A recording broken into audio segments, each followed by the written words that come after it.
And here's the old rusty girl. Smooth deck tensioner and a spring. But otherwise, the rest of her is pretty much okay. I keep her on a charger all the time. So the battery's always topped up. But there's also a problem with the voltage regulator that might be cooking out the battery, so I'm going to have to check and water that. But before you move, think with your dipstick. And we're good.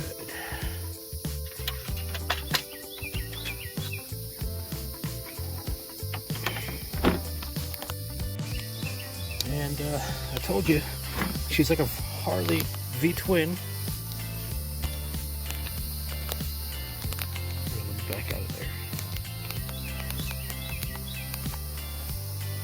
But all you gotta do is set the choke, make sure your brake is set, handbrake, and here we go.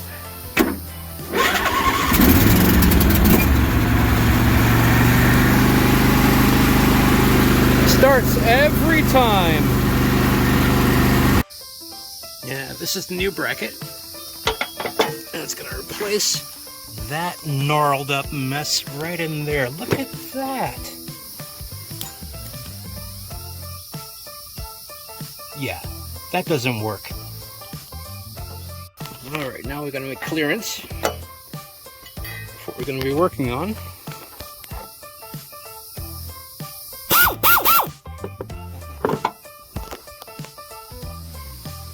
Ooh, how did that happen?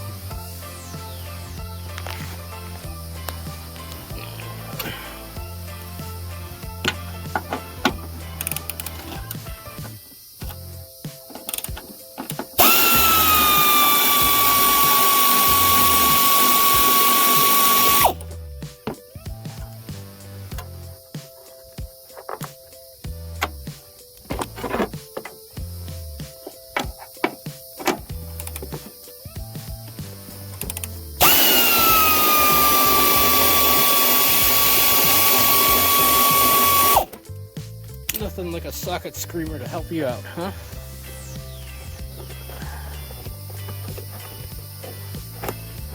And this will expose one of the main pulleys, but mostly we just need this cover out of the way so we can get all the way in there to where that's all broken. And now you're going to want to get your parrot beaks in here, because there's a tensioner spring that, of course, puts tension on top of your tensioner assembly and armature. I replaced this 2 weeks ago, but it turns out that this underneath this pulley was rotted out to the point where I did not even see it when I replaced the spring. I got one mowing session out of it, and then when the last time I tried to power this up to mow, because this was so rusted through, it just literally bent and broke everything underneath it. So I might have to turn the camera off to get in here, but all you gotta do is grab this.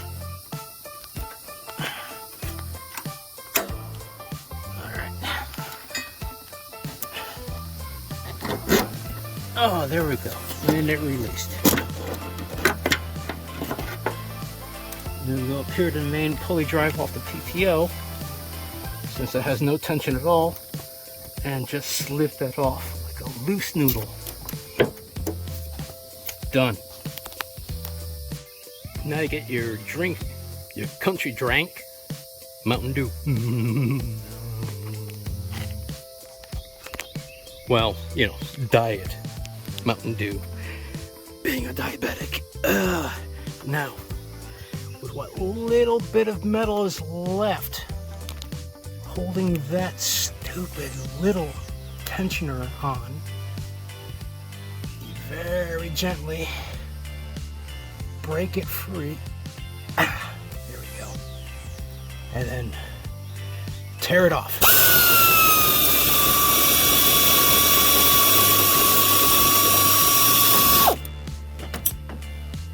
And there we go. We've got the arbor nut.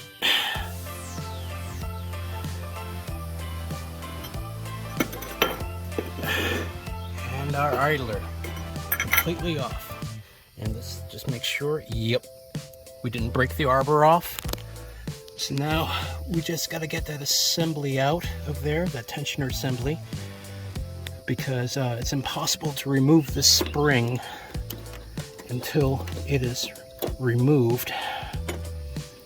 But remember your belt routing too, because if you hook this up wrong, boy howdy. Already look at that, you see? Already took a little bit of damage where it tore loose the last time it was operated, so gonna have to save some cash and get a new belt at some point. But that tensioner now should be free, for the exception of the retention bolt that's on the back of it, way over here. And though this was a metric, that's 15 millimeter, I believe this is an SAE size over here. And when you have this apart, go ahead and clean up everything you see underneath here and just give it a lot of grease. These Deeres, no matter their size or age, they all love grease. Yeah, sure enough, it turns out it is an SAE size. It's a 1/2 inch. Come on, baby, get on there.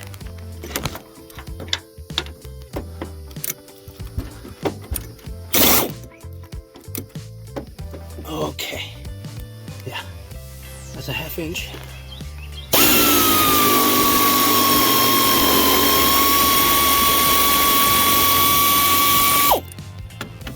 And the socket screamer wins again.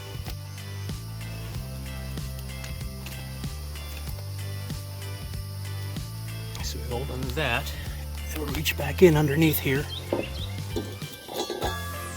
take that tensioner assembly out.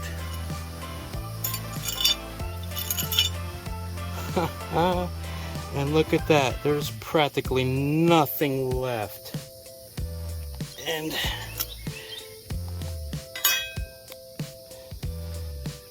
see, so I gotta find where all that went, because I don't want to knock that over in the yard. And this arbor here is in the clean, grease, and transfer right back over in there, and just bolt that 1/2 inch bolt right back in. I didn't have to dig very far. It was lying on top of the deck, and you can see the difference from the old unit to the revised, updated unit. Much thicker in that area where we need reinforcement. But unfortunately, so much of it degraded and just rotted away. There's no way in hell I could even just welded this bracket right back together again. Okay, I'm gonna be stupid and try and do this one-handed. The new old spring, there we go. And it just needs to go in there.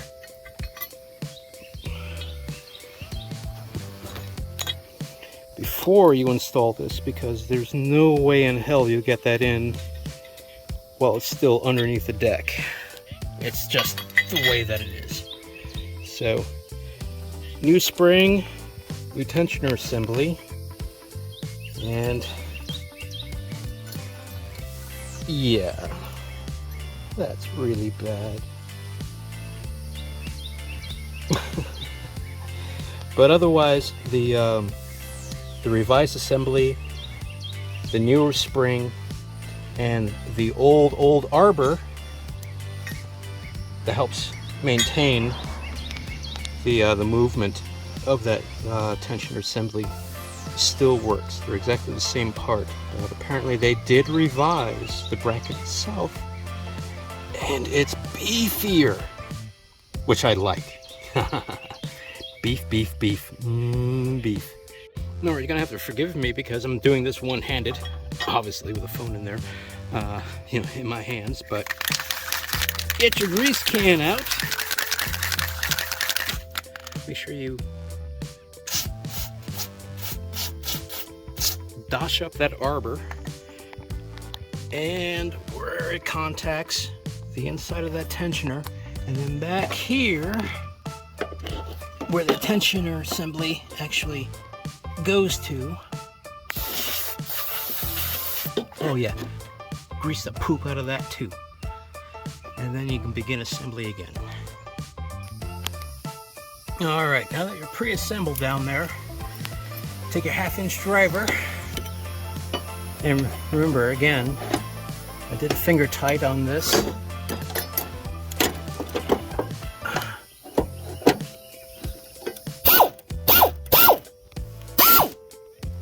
Yeah, did a finger tight on this.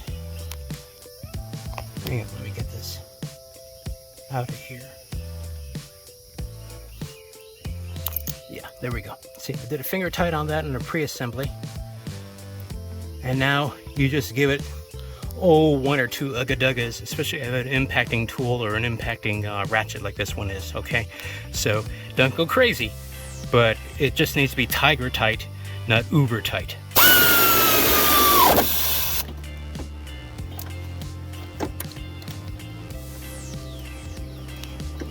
There you go.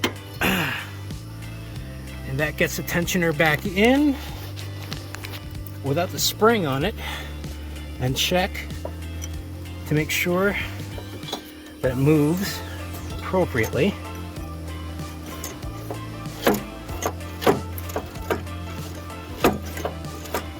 There we go. And now I'm gonna have to go off camera again just to simply line up my my Parrot Claw vice grips and hook the spring back in. You do that first, but then you need to reference your online or manual guides in order to route the belt, because flat side of this V-belt goes against the back of the big flat idlers.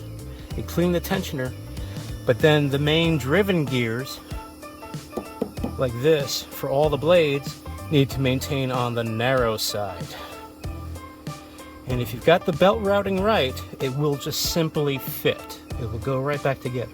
If you've blown it or wrapped the wrong way around one of these pulleys somewhere down here underneath the deck, obviously nothing will fit.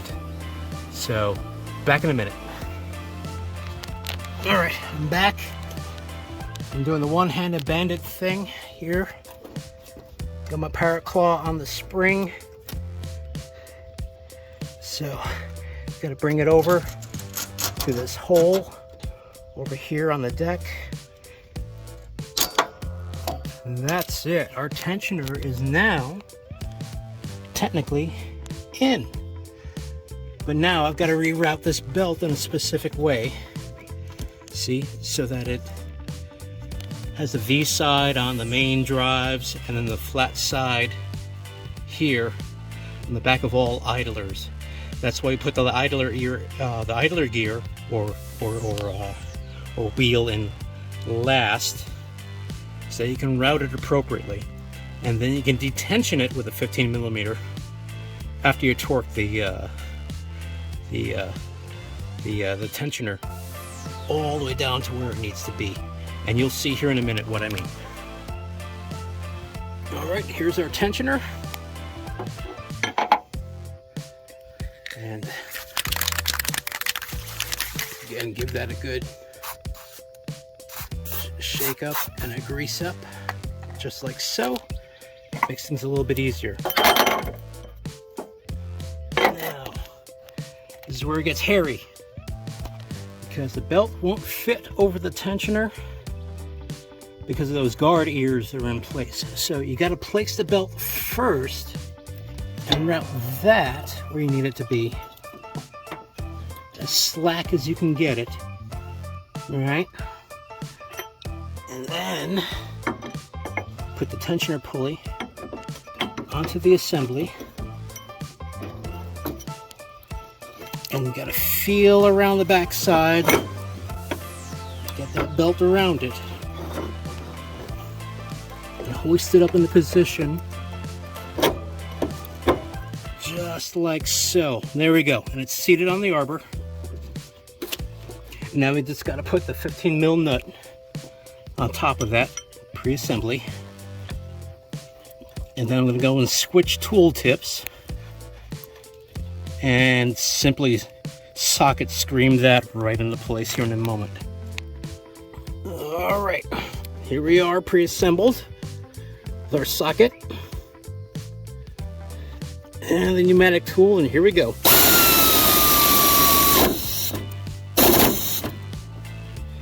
And this too doesn't need to be super tight. It turns out, it seems after assembly, I'm gonna have a hard time getting this tool out of there. So give me a few moments, and I'm gonna find a 3/8 ratchet with a 15mm, belt tensioner tool, the same exact 15mm socket you would probably use on your GM vehicle, that will finish the job and allow us to temporarily turn and detension the device in order to slip the belt over onto the engine PTO. Back in a second. All right. Now, with our power tool removed, all right, you just simply either get a breaker bar or a 3/8 with a 15mm on the end of that to not only finish up the tensioning and tightening of that, but you can see as it relieves the tension on the system, and you pull it that way, you're able to slip your belt back onto the engine PTO.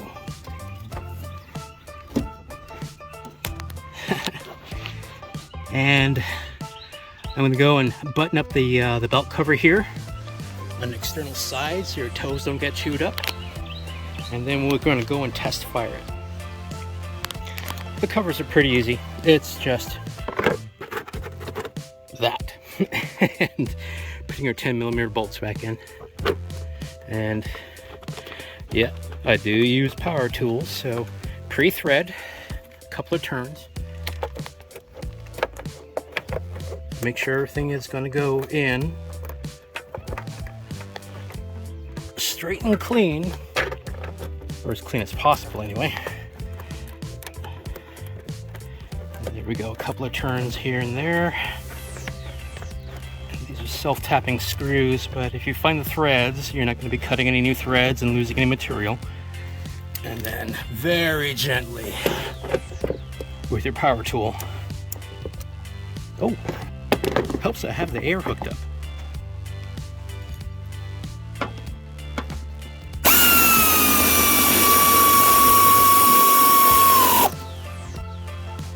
Yep, just need them snug. Don't go crazy on these, because then you're just eating into plastic.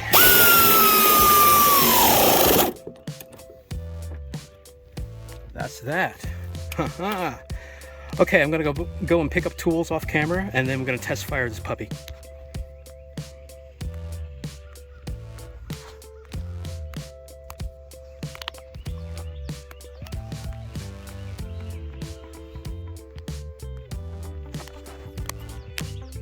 Okay, if I can turn my camera off. All right, kids, got my Diet Dew, my ignition keys, a ricer going down the street.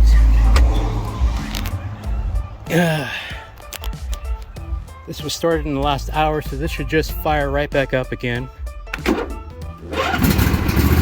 Oh yeah! Let's get her positioned.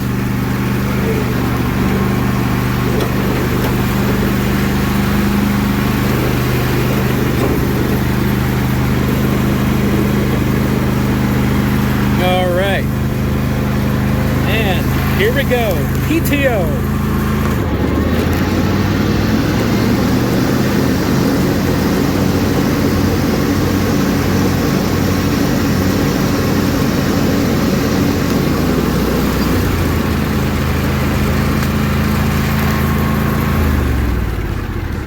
That, my friends, is a glaring success. Repair complete.